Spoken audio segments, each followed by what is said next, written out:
ஒரு பட்டாணி சொன்ன கதை. Welcome my channel Raghunathan Srinivasan. குண்டுமணி பாட்டிக்கு யாரும் இல்லை.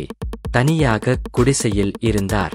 குடிசைக்கு பின்னால் ஒரு பட்டாணி செடி வளர்த்தாள். அந்த பட்டாணி செடி ஒரே ஒரு பூ பூத்தது. அந்த ஒரே ஒரு பூ ஒரே ஒரு காய் காய்த்தது. குண்டுமணி பாட்டி அந்த ஒரே ஒரு காயை பறித்து உரித்தாள்.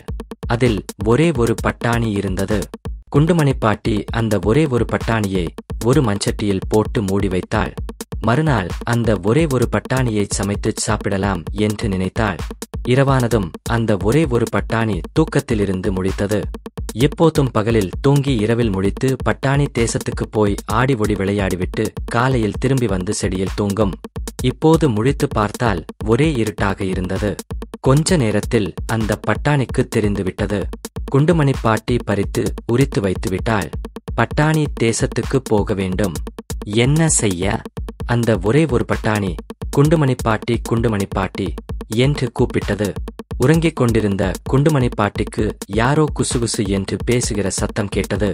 களவாணி பயல் வந்துட்டானோ? அவர் யாரு என்று குரல் கொடுத்தார். இப்போது பேச்சுச் சத்தம் கேட்கவில்லை. குண்டுமணி பாட்டி எழுந்து விளக்கை போட்டார். உள்ளே வெளியே தேடினார். யாரும் இல்லை. மறுபடியும் அந்த சத்தம் கேட்டது. குண்டுமணி பாட்டி. அப்போதுதான் குண்டுமணி பாட்டி ஒரே ஒரு பட்டாணியை மூடி வைத்திருந்த கிணத்துக்குள்ளிருந்து சத்தம் வருவதை கேட்டாள். மெல்ல பயந்து கொண்டே ஒரே ஒரு பட்டாணியை மூடி வத்திருந்த மூடியை எடுத்தாள். அதுதான் சரியான நேரம் என்று அந்த பட்டாணி துள்ளி குதித்தது. உருண்டு ஓடி மண்பானைக்கு கீழே ஒளிந்து கொண்டது. அது குண்டுமணி பாட்டிக்கு தெரியாது. கிண்ணத்தில் ஒரே ஒரு பட்டாணி இல்லை. அவர் யோசித்தார். அங்கேதான் வைத்தோமா என்று சந்தேகம் வந்துவிட்டது. கீழே தரையில் அங்கும் இங்கும் தேடி பார்த்தார். கிடைக்கவில்லை. சரி, நாளைக்கும் குழந்தைகள் பட்டினிதான் என்று நினைத்துக்கொண்டே படுத்துவிட்டார். அவர் தினமும் அந்த ஊரில் இருக்கும் ஏழை குழந்தைகளுக்கு உணவு கொடுப்பார். அவரிடம் என்ன இருக்கிறதோ அதை பகிர்ந்து கொடுப்பார். அவர் பேசியதை கேட்ட ஒரே ஒரு பட்டாணிக்கு வருத்தமாகிவிட்டது. அடடா, குழந்தைகளை பட்டினி போடலாமா என்று நினைத்தது. தரையில் ஒரு குதி குதித்தது. உடனே அந்த குடிசையில் சமையலுக்கான காய்கறிகள் நிறைந்துவிட்டன. கத்தரிக்காய், வெண்டைக்காய், புடலங்காய், பீர்க்கங்காய், பாகற்காய், சுண்டைக்காய், கொத்தவரங்காய், அவரைக்காய், முள்ளங்கி, கேரட் என்று காய்கள் எல்லாம் அணிவகுத்து நடந்து வந்தன. குண்டுமணி பாட்டி வைத்திருந்த சுளகில் போய் நல்ல பிள்ளைகளாய் உட்கார்ந்து கொண்டன. ஒரே ஒரு பட்டாணி மெல்ல உருண்டு பட்டாணி தேசத்துக்கு போய்விட்டது. ஆடிப்பாடி கொண்டாட்டம் முடிந்து காலையில் குண்டுமணி பாட்டி வீட்டுக்கு வந்து அதே பானைக்கு கீழே ஒளிந்து கொண்டது. காலையில் கண்விழித்து பார்த்த குண்டுமணி பாட்டிக்கு ஆச்சரியம்.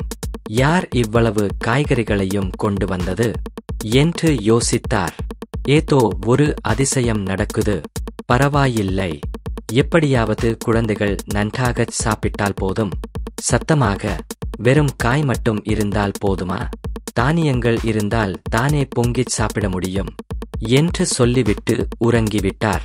அதை கேட்ட ஒரே ஒரு பட்டாணி தரையில் 3 முறை குதித்தது. உடனே நெல், கேப்பை, கம்பு, குருதவாளி, சாமை, தினை, வரகு, துவரம்பருப்பு, கடலைப்பருப்பு, பாசிப்பருப்பு, கடுகு, சீரகம், உளுந்தம்பருப்பு எல்லாம் வரிசை வரிசையாக வந்து குண்டுமணி பாட்டியின் குடிசையில் நிறைந்தன. காலையில் எழுந்த பாட்டிக்கு அதிசயமாக இருந்தது. அன்று அவர் ஊரில் ஏழை குழந்தைகள் அறுசுவை சாப்பாடு சாப்பிட்டார்கள். சாப்பாட்டுக்கு சிரமப்பட்ட அத்தனை பேரையும் அழைத்து சாப்பாடு போட்டார். அது மட்டுமல்ல, தானியங்களையும் அள்ளி அள்ளிக் கொடுத்தார். அதன் பிறகு அவர் எப்போது என்ன வேண்டும் என்றாலும் வாய்விட்டுச் சொன்னால் போதும், அது நடந்துவிடும். ஏனெனில் ஒரே ஒரு பட்டாணி அந்த பானைக்கு கீழேயே தங்கிவிட்டது. ஆனால் ஒன்று, குண்டுமணி பாட்டி அவருக்காக எதையுமே கேட்டதில்லை. அதனால்தான் இத்தனை ஆண்டு காலமானாலும் பட்டாணி அங்கேயே இருக்கிறது.